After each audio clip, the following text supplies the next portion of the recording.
আমাদের চৌকট যে সেনাদেরকে হত্যা করা হয়েছে তাদের বিচারের আগে কোন নির্বাচন হতে পারে না। দাবির পরিবর্তে বিশ্বাসঘাতকতা করে যদি ইউনিয়ন সরকারও কোনো পদক্ষেপ নেয়, আবার গণ অভ্যুত্থান হবে, আবার আমরা মিছিল করব, বারবার রক্ত দিতে আমরা রাজি নয়। 16 ডিসেম্বর বিজয় দিবস উপলক্ষে ইসলামী আন্দোলন বাংলাদেশ ঢাকা মহানগর উত্তর দক্ষিণ কর্তৃক আয়োজিত বিজয় র্যালি পূর্ব সমাবেশের প্রধান অতিথি ইসলামী আন্দোলন বাংলাদেশের সিনিয়র প্রেসিডিয়ামের সদস্য প্রিন্সিপাল হযরত মাওলানা সৈয়দ মোসাদ্দেক বিল্লাল মাদানী, উপস্থিত আছেন প্রেসিডিয়ামের অন্যতম সদস্য অধ্যাপক মাহবুবুর রহমান, যুগ্ম মহাসচিব ঢাকা মহানগর উত্তরের সভাপতি জনাব হযরত মাওলানা অধ্যক্ষ ফজলে বারী মাসুদ, উপস্থিত আছেন সহকারী মহাসচিব আহমদ আব্দুল কাইম সহ অন্যান্য নেতৃবৃন্দ, সাথী ও বন্ধুগণ। স্বাধীনতার 54 বছর আমরা অতিক্রম করছি। এর আগে আমরা ব্রিটিশ বেনিয়াদেরকে খেদিয়েছিলাম আমাদের অধিকার প্রতিষ্ঠার জন্য। 52-তে আমরা ভাষা আন্দোলন করে আমাদের মাতৃভাষা বাংলাকে রাষ্ট্রীয় ভাষায় পরিণত করেছি।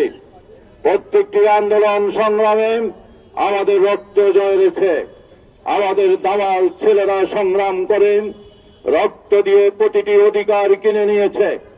1971 সালে আমরা বাংলাদেশ পেয়েছিলাম। ভারত বিভক্তির সময় আমরা ভেবেছিলাম পাকিস্তান নামক রাষ্ট্র আমাদের সকল অধিকার প্রতিষ্ঠা করবে, অন্য বস্ত্র, বাসস্থান, ন্যায় বিচার আর মানুষের সকল অধিকার সেই সরকার দিবে। কিন্তু পশ্চিম পাকিস্তান, পূর্ব পাকিস্তান নামক দুইটি ভূখণ্ড নিয়ে পাকিস্তান গঠিত হলেও সেই পূর্ব পাকিস্তানি বেনিয়ারা আমাদের কোন চেষ্টা করেছে।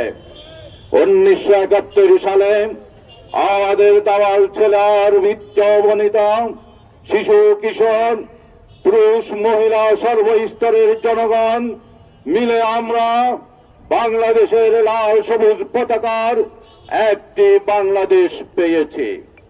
স্বাধীনতার 54 বছর অতিবাহিত হয়েছে। এই দেশে বিভিন্ন শাসক গোষ্ঠী আমাদের এই দেশকে শাসন করেছে। আমাদের এই শাসকরা সেই ব্রিটিশ আর পাকিস্তানি খানদের মতোই আমাদেরকে শোষণ করেছে।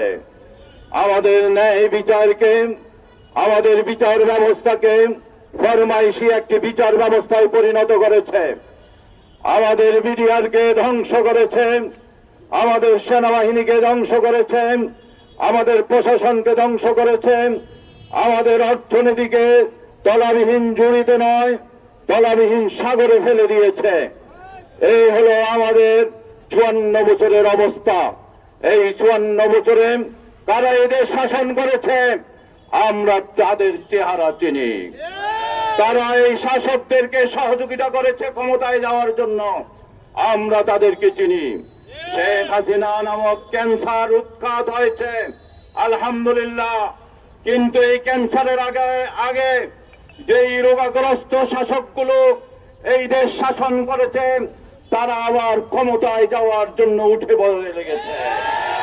ওরা আমলি ফ্যাসিস্ট এই দেশ থেকে তাড়িত হওয়ার পরে তারা বিভিন্ন জায়গায় চর দখল করেছে।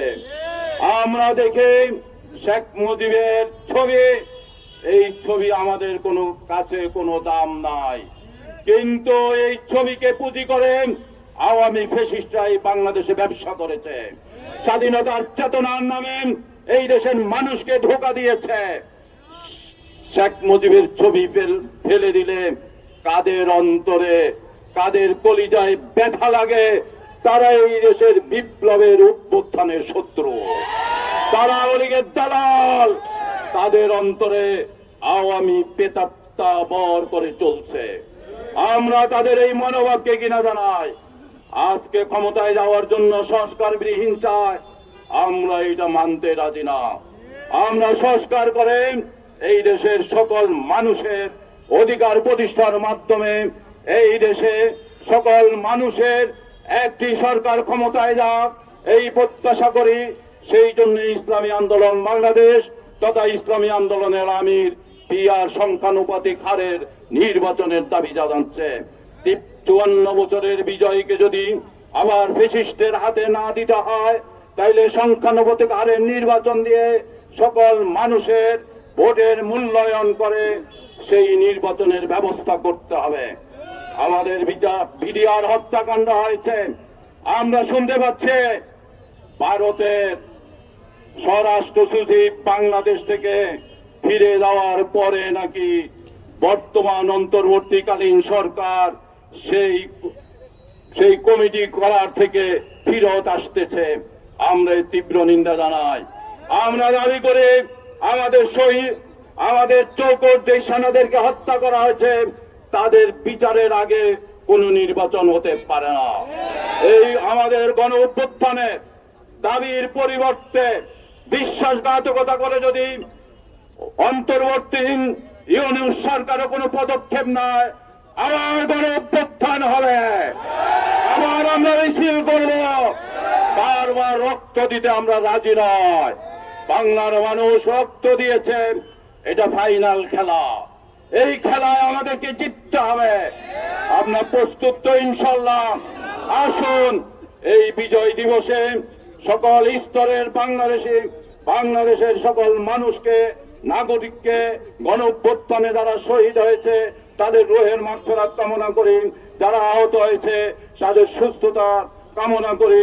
এবং আরেকটি দাবি জানাই, যারা আগে এই জুলাই আগস্টের গণ অভ্যুত্থানে আহত হয়েছে তাদের সুচিকিৎসা হচ্ছে না, তারা মানববন্ধন করতে হবে না কেন চিকিৎসার জন্য?